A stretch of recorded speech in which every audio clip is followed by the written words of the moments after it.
একঘেয়েমি একই রকম ডিমের অমলেট খেতে, খেতে যারা বোর হয়ে গেছেন, তারা এই মজার ডিমের অমলেটটা ট্রাই করতে পারেন।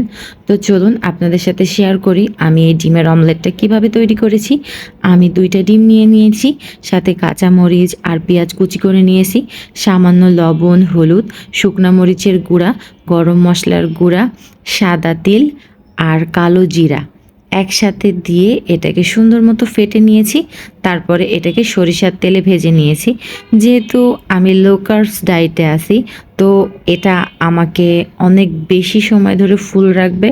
প্লাস খাবারটা মজা হওয়ার কারণে আমি একেবারেই ডায়েট করতে বোর ফিল করি না। আবার যারা ডিম ভাজি দিয়ে ভাত খেতে পছন্দ করেন, তাদেরকে বলবো একবার হলেও এই ডিম ভাজিটা ট্রাই করে দেখবেন। এটা দিয়ে ১ প্লেট ভাত আপনি খেয়ে উঠে যাবেন। অন্য কোনো কিছুই লাগবে না। রেসিপিটা এডিট করার সময় আমার আবারও খেতে মন চাইছিল। এটা খুবই দারুণ একটা ভাজি।